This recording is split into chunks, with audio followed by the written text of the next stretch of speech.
प्रधानमंत्री नरेंद्र मोदी, आंध्र प्रदेश के सीएम और अडानी पर हुआ केस दर्ज। सम्मन भेजा गया है। जी हां, बिल्कुल ये कोई फेक न्यूज नहीं है, ये बिल्कुल सही खबर है। लेकिन ये केस दर्ज हुआ है अमेरिका में, नोटिस आ गया है बकायदा। आरोप पता है क्या है? आरोप है कि ये लोग पेगासस का इस्तेमाल करते हैं और भ्रष्टाचार करते हैं। नमस्कार, मैं शंभू कुमार सिंह और आप देख रहे हैं नेशनल दस्तक। ये खबर कोई टीवी अखबार आपको नहीं दिखाएगा क्योंकि प्रधानमंत्री मोदी पर केस दर्ज हुआ है। वहीं यूपी में एक बीजेपी के मेयर ने 25 लाख की सुपारी दे दी एक पूर्व विधायक के खिलाफ। यह भी बड़ी खबर है। लेकिन सबसे पहले भारतीय मूल के डॉक्टर ने पीएम मोदी, आंध्र प्रदेश के सीएम जगनमोहन और अडानी के खिलाफ मुकदमा दायर किया है और अमेरिकी कोर्ट ने इसको नोटिस भी भेज दिया है।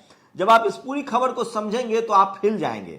अमेरिकी डॉक्टर ने कोलंबिया की एक अदालत में एक ऐसा मुकदमा दायर किया है जिसमें आरोपी भारत के पीएम, आंध्र प्रदेश के सीएम वाईएस जगनमोहन रेड्डी और देश के शीर्ष उद्योगपति गौतम अडानी को बनाया गया है। केस दायर करने वाले डॉक्टर ने पीएम मोदी, मुख्यमंत्री वाईएस जगनमोहन रेड्डी और उद्योगपति गौतम अडानी के खिलाफ भ्रष्टाचार, पेगासस स्पाईवेयर के इस्तेमाल का आरोप लगाया है। और केस में वर्ल्ड इकोनॉमिक फोरम के अध्यक्ष तथा संस्थापक प्रोफेसर क्लॉज श्राब का भी नाम शामिल किया गया है। यूएस के डिस्ट्रिक्ट कोर्ट ने इनको लेकर समन जारी किया है और भारत की तरफ से इसकी पैरवी जो कर रहे हैं वो भारतीय अमेरिकी अटॉर्नी रवि बत्रा ने किया है। लेकिन सवाल है कि यह केस दर्ज क्यों हुआ है? गैस्ट्रोएंटरोलॉजिस्ट डॉक्टर लोकेश ब्यूरी, ये आंध्र प्रदेश के रहने वाले हैं, भारतीय मूल के डॉक्टर हैं और ये आंध्र प्रदेश के रहने वाले हैं। इन्होंने आरोप लगाया है कि प्रधानमंत्री नरेंद्र मोदी, जगनमोहन रेड्डी और अडानी ये तीनों भ्रष्टाचार में लिप्त है और पेगासस का इस्तेमाल किया गया। आप कल्पना कीजिए, भारत में आप कोर्ट का स्ट्रक्चर समझिए, डेमोक्रेसी समझिए। क्या भारत में किसी कोर्ट में इस तरह की याचिका दायर की जा सकती है? क्या भारत में कोई सवाल उठा सकता है? सोचिए, गौतम अडानी दुनिया के तीसरे नंबर के अमीर हो गए हैं। हम सब जानते हैं कि सबसे ज्यादा 2 लाख करोड़ के करीब उन पर लोन है। सबसे ज्यादा भारत सरकार ने कर्जा राइट ऑफ किया है। सबसे ज्यादा बैंकों का लोन है। यह सबसे ज्यादा जीडीपी गिरी हुई है। लगातार इकोनॉमिस्ट इस बात का सवाल उठा रहे हैं कि देश की अर्थव्यवस्था खराब है। पेगासस को लेकर सुप्रीम कोर्ट ने एक कमेटी बनाई थी। सुप्रीम कोर्ट में उस कमेटी ने अपनी रिपोर्ट में कहा कि सरकार ने उनकी जांच में सहयोग नहीं किया है। वहीं सोचिए, तो इस तरह के मामले और इसको लेकर लगातार कोर्ट में केस चल रहा है। लेकिन सवाल है कि क्या भारत में संभव है? भारत में आपको बता दूं कि अभी जो जस्टिस यूयू ललित जो चीफ जस्टिस ऑफ इंडिया बने हैं, 3 महीने का कार्यकाल है, उन्होंने 3 केस खत्म कर दिए हैं। गोधरा का केस खत्म कर दिया है। आपको बता दें कि बाबरी विध्वंस का केस खत्म कर दिया है। आपको बता दें कि जो राफेल से मामला था उसको खत्म कर दिया गया है। कहा जा रहा है कि यूयू ललित अमित शाह के वकील हुआ करते थे। जस्टिस लोया की मौत हुई थी तो ये लोग नागपुर में भी पाए गए थे और जस्टिस यूयू ललित पर सवाल उठ रहे हैं कि वो सरकार के करीबी हैं। वहीं ये जस्टिस यूयू ललित वही हैं जो SC/ST एक्ट के मामले में फैसला दिया था, जिसको प्रदर्शन हुआ था। 10 बहुजन समाज के लोग शहीद हुए थे और उसके बाद सरकार को संसद में बिल लाना पड़े था। 19 अगस्त को अमेरिका की इस अदालत में इन लोगों को सम्मन जारी किया गया है और 22 जुलाई को जो है वो केस दर्ज किया गया था। 53 पेज की शिकायत की है डॉक्टर ब्यूरू ने, जो भारतीय मूल के हैं। 53 पेज की शिकायत की है और जांच की मांग की है।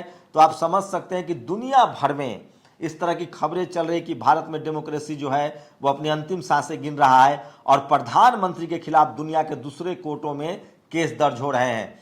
तो सोचिए कि किस तरह का भ्रष्टाचार है। मैं आपको बता दूं, भ्रष्टाचार के मामले में जो अन्ना हजारे हैं उनके खिलाफ भी एक भ्रष्टाचार का मामला सामने आया था। तब कांग्रेस महाराष्ट्र में थी और केंद्र में भी थी और उसकी जांच नहीं करवाई गई थी। अन्ना हजारे ने अपने ट्रस्ट का पैसा अपने जन्मदिन पर बर्बाद कर लिया था, उसको लेकर एक जांच हुई थी। अब वो अन्ना हजारे सोए हुए हैं, अब तक वो धरना प्रदर्शन नहीं कर रहे हैं। वही एक और बीजेपी से जुड़ी खबर है, पूर्व एमएलए के मर्डर के लिए दी गई 25 लाख की सुपारी, करप्शन का चिट्ठा खोला तो बढ़ी रंजिश, बीजेपी चेयरमैन समेत 6 अरेस्ट। ये कहीं बाहर की खबर नहीं है, अलीगढ़ की खबर है, जहां एक बीजेपी का मेयर सोचिए, मेयर जो है वो एक विधायक को मारने के लिए, पूर्व विधायक को मारने के लिए 25 लाख रुपए का सुपारी देता है। अब उसकी गिरफ्तारी हो गई है, पूर्व विधायक की जान बच गई है क्योंकि पुलिस ने सही समय पर काम किया। आपने इसी तरह से मथुरा में देखा था किस तरह से बच्चे को उठा लिया गया था और वो बीजेपी नेता के घर मिला था वो बच्चा, महिला नेता के। बिहार के एक बीजेपी के एमएलसी का शराब पीकर वीडियो वायरल हो रहा है, उसकी भी जांच है। तो सोचिए, इस तरह की वो तमाम खबरें हैं जो इस देश की मीडिया, टीवी, अखबार आपको नहीं दिखाता है, लेकिन ये वो तमाम खबरें हैं जो सोशल मीडिया पर वायरल होते रहते हैं। और नेशनल दस्तक की लगातार कोशिश होती है कि इस तरह की खबरें, सरकार के सत्ता से जो खबरें जुड़ी हुई है उसको पूछा जाए। एक और खबर बताऊंगा आपको, सोचिए किस तरह से पुर्तगाल में एक भारतीय मूल की महिला की मौत हो जाती है और वहां के स्वास्थ्य मंत्री ने इस्तीफा दे दिया है। पुर्तगाल में एक भारतीय महिला की मौत होती है और वहां के स्वास्थ्य मंत्री इस्तीफा दे देती हैं।